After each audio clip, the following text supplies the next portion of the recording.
Now, let's do age problem at ito ay post natin dito sa Philippine Civil Service Review for All at nakapost din sa ibang grupo na lagi nating tinatambayan. So, basic age problems, 5 ito. Ito yung sasagutan natin ngayon. But before we will start, para sa mga bago pa sa channel ko, ito yung FB natin na kung dati pwede kayong mag-message dyan pero sobrang tambak na kasi yung kung as in marami na nagbe-message sa atin dyan. So, mas magandang dito na lang sa Leonalyn Vlog, isend nyo sa akin yung email nyo para isend ko sa inyo yung set of reviewers na gusto nyo. So, dito mismo, sulat nyo direkta yung email nyo, tapos sulat nyo kung anong kailangan nyo, yung civil service exam, yung AFSAT or LET, yung mga ganyan. Then, dito naman sa Philippine Civil Service Review for All, pwede naman kayong mag-post dyan, mag-share sa mga reviewers nyo or sa mga tanong nyo. Marami tayong mga FB members na happy sagutan yung mga tanong ninyo. Or better, punta kayo sa files ng grupong ito para agad-agad yung ma-download yung mga libreng printable na reviewers. Ito naman yung iba pa mga FB groups na lagi nating tinatambayan. Itong Civil Service Exam 2022 na ngayon, ang ina-update nila yan. So, punta kayo sa files ng grupong ito at ma-download nyo agad-agad yung mga libreng printable na reviewers. Ito naman yung iba pang FB pages na posibleng makatulong sa inyo.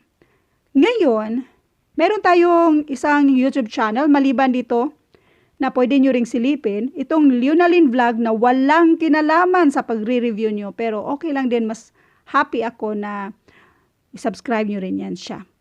Happy lang ako. So ngayon dito tayo sa number 1 na age problem natin.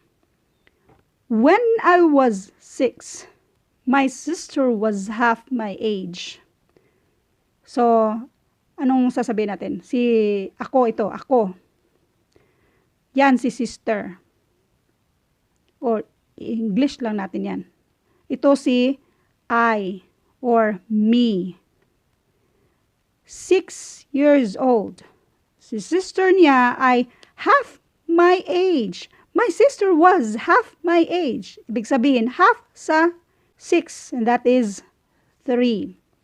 Now, I'm 70 years old.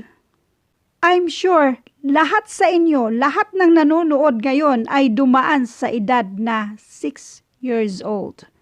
Dung 6 kayo.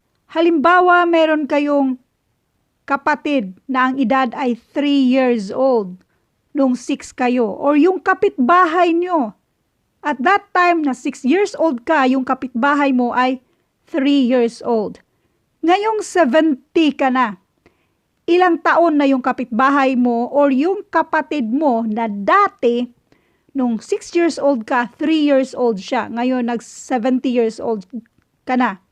Ilang taon na yung kapitbahay mo or yung kapatid mo na dating 6 years old ka ay half lang sa edad mo. 35 ba? Diba, obviously hindi 35 at tumatanda din yung kapatid nyo or yung kapitbahay nyo. In other words, sulat natin si 67. In other words, age gap is always constant yan siya. Kasi pareho kayong magbe-birthday. Now, para sa iba pang detalye nito, kasi marami na tayong, dalawa yatang age problem na upload na natin yan. So, pwede niyong i-search yung half my age, tapos idugtong yung Leonalyn para mapanood nyo rin yung iba pang mga video. Ilalagay ko na rin yung link sa description ng video ito. So, therefore, ang sagot dito ay 67. Kasi nga, dati, na 6 years old ka, yung sister mo ay 3 years old. Therefore, 3 years younger sa'yo. Nung nag-70 ka, minus 3, and that is 67. Now, let's do number 2. When I was 4 years old, my brother was half my age. So, sulat natin si me at yung brother. 4 years old. My brother was half my age. That means 2. What will be our ages after 10 years? after 10 years. Ano ibig sabihin yan? After 10 years. Every year, nagbe-birthday siya. Kung 4 years old ka, after 10 years, obviously, mag-14 ka na. So, 14 years old ka na after 10 years. Yung brother mo, na dati half your age, hindi naman pwedeng plus 5 lang. Kasi nga, after 10 years. So, siya din ay magbe-birthday every year, kaya ang edad ng brother mo ay 12 years old. Ulitin ko, age gap. Always constant. So, what will be our ages after 10 years? 14 yung isa ay 12. Next. Number 3. I am 20 years old. Mag-me ulit tayo dito. 20. My sister is half my age. Si sister, half of 20 ay 10. How old was my sister 6 years ago? 6 years ago. Kung ang edad ng sister mo now ay 10 years old, ilang taon si sister mo 6 years ago? Ibig sabihin, minus 6. 10 minus 6, and that is 4. So, ang sagot dito ay 4 years old. Now, kung sakaling katulad sa number 2 ay tanong natin yung mga edad nilang dalawa. So, doon din tayo sa 6 years ago. 6 years ago, ang edad ni me ay 20 minus 6, and that is 14. Pansin nyo? Si 14, half of 14, hindi man yan 4. So, ibig sabihin, always remember, age gap. Always constant yan siya. So, anyway, ang sagot dito, ang tinatanong lang naman ay yung sister niya 6 years ago, 4 years old. Next, number 4. A father is 4 times as old as his son. In 20 years, the father will be twice as old as his son. How old are they now? Doon muna tayo mag-focus sa question, ha? 4 times as old as his son. Pero, in 20 years, the father will be twice as old as his son. Yan yung tandaan nyo. Na minsan, yung edad ng isa ay maging twice sa isa, pero somewhere sa mga taon nyo ay maging 4 times yung isa, yung edad ng isa. Okay? Nag-gets nyo ba yun? Kasi nga, age gap is always constant. So anyway, solve na natin ito. Ang gagawin natin ay table method para mas clear sa inyo. Let F for father, edad ni father. S para sa edad ni son. A father is 4 times as old as his son. So, isulat natin si father at saka si son. Ito yung now, kasi nga is, yan siya, is. A father is 4 times as old as his son. Example, ito yung edad ni son. S, yung edad ni son, na hindi pa natin alam. 4 times sa edad na S. 4 times S. Yan yung edad ni father. So, yan yung edad nila now. In 20 years, ibig sabihin, plus 20. The father will be twice as old as his son. Remember, ito yung edad ni son. Let S be the edad of his son. In 20 years, ibig sabihin yung edad ni son now plus 20. So, yan na yung edad ni son in 20 years. Ngayon si father will be twice as old as his son in 20 years. Edad ni son in 20 years. Twice daw dyan, yan yung edad ni father. So, yan na yung ibig sabihin dyan. Ngayon, para sa equation natin, itong edad niya now na 4S, add natin ng 20. Kasi itong 4S, yan yung edad niya now na 4 times sa edad ni son. Now, yung 4S na yan, adan natin ng 20 kasi in 20 years, para maging equal siya sa edad ni father na nasa given na twice mismo sa edad ni son na adan din natin ng 20 years. Yan na yung equation mismo sa problem natin dito. Na ngayon ay isolve na natin. So, dapat matimbang natin. Ito yung now. Si now, adan natin ng 20 para maging timbang sa mismong edad niya in 20 years. At dahil equal na yan, pwede na natin yung isolve para makuha natin ang value ni S, yung edad ni son. So ito muna, 2S. 2 times S, that is 2S. Then this one, 20 times 2, and that is positive, or i-add pa rin natin yung operation na add sign dyan. So this will be 40. Kopyahin lang natin si 4S dito at saka si 20. Ang next na gagawin ay ipagsama yung mga like terms. So, i-keep natin si 4S. 4S mas malaki sa 2S.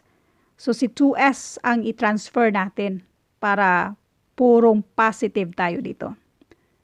Since itong 2S na ito ay plus or positive 2S yan, mag-minus na tayo kung i-transfer sa kabila. In other words, nag-minus tayo ng 2S to both sides para ma-cancel yan. Nandito na sa kabila. Minus 2S. Next. Si 40 nandito lang.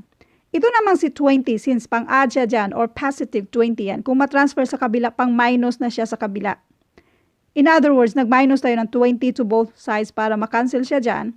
So, nasa kabila na 40 minus 20 and that is 20. 4S minus 2S and that is 2S. Now, kailangan natin i-isolate si S para makuha natin yung value ni S. Since si 2 pang multiply sa S, pang divide na siya ngayon sa 20. In other words, na-divide tayo ng 2 to both sides para mak-cancel si 2 dyan. Si S na lang ang natira. Now, S equals 20 divided by 2 and that is 10. So, ang edad ni son ay 10. Balikan natin yung tanong. How old are they now? So, ang edad ni son ay 10. Si father, 4 times sa edad ni son. That means 4 times 10, and that is 40. So, ang sagot dito, 40 years old si father, 10 years old naman si son. Now, number 5. The age of the son is 24 years less than his father. Let S be the edad of the son. Ang edad daw ni son ay 24 less than, ibig sabihin yan, minus 24 sa edad ni father. So, let F be the edad ni father. F minus 24, yan yung edad ni son now. In 2 years, ibig sabihin, plus 2. So, doon muna tayo sa edad ni father now. Let F be the edad ni father. In 2 years, plus 2, the son's age will be half that of his father. Ano ibig sabihin yan?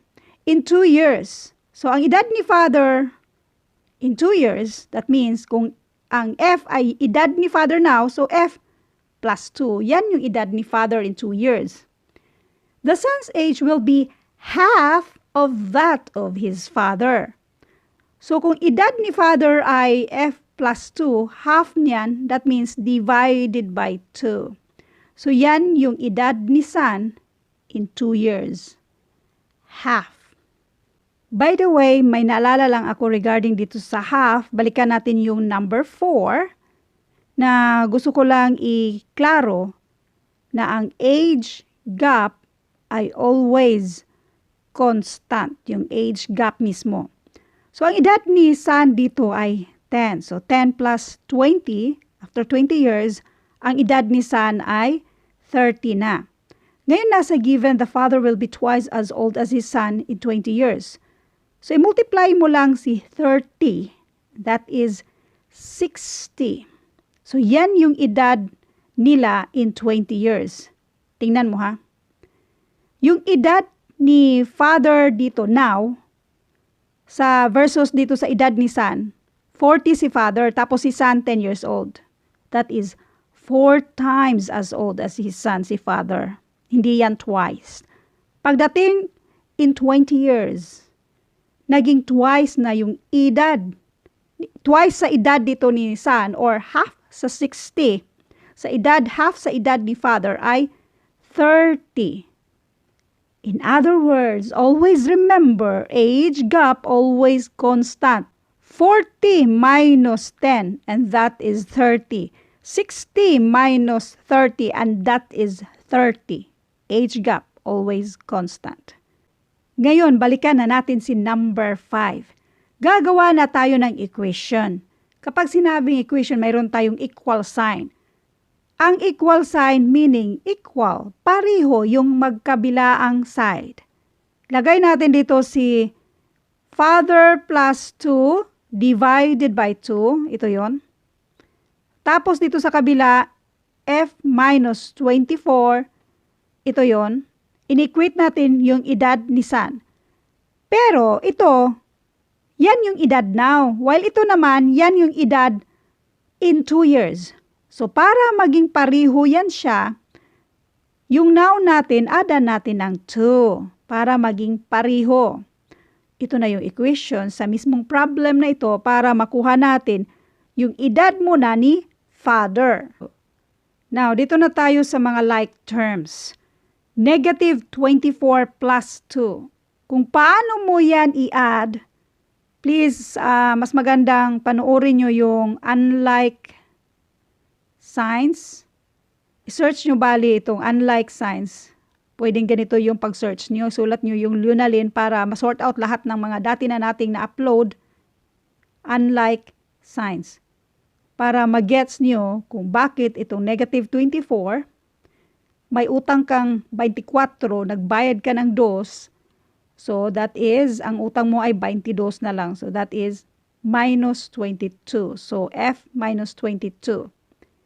Next, itong si 2 dito, since pang-divide siya dito, pang-multiply na ngayon siya kung i-transfer natin sa kabila. I-transfer natin yan. So, ang natitira na lang ay F plus 2. Next, ito muna ang i-multiply natin. This is 2F. And then 2 times itong 22, kopyahin natin yung negative sign na yan or minus sign. So, we have 44. 22 times 2, and that is 44. Kumpyahin din natin si F plus 2. Next, ipagsama na naman yung mga like terms natin. So, i-keep natin si 2 dito kasi si 2F, mas marami si 2F kaysa isang F lang. So, yung F na yan, yan yung i-transfer natin sa kabila. Since positive yan siya, kapag i-transfer, pang minus na siya sa kabila. In other words, nag-minus tayo ng F to both sides para makancel na yan siya. So, 2 na lang ang natira. Now, ito namang si 44.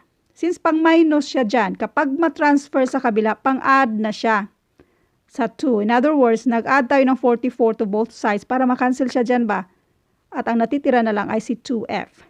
Now, 2F minus F, F na lang. Bali, dalawang F, kuha na ng isa, F na lang. 2 plus 44, and that is 46. Bali, ito yung edad ni father now. 46 si father.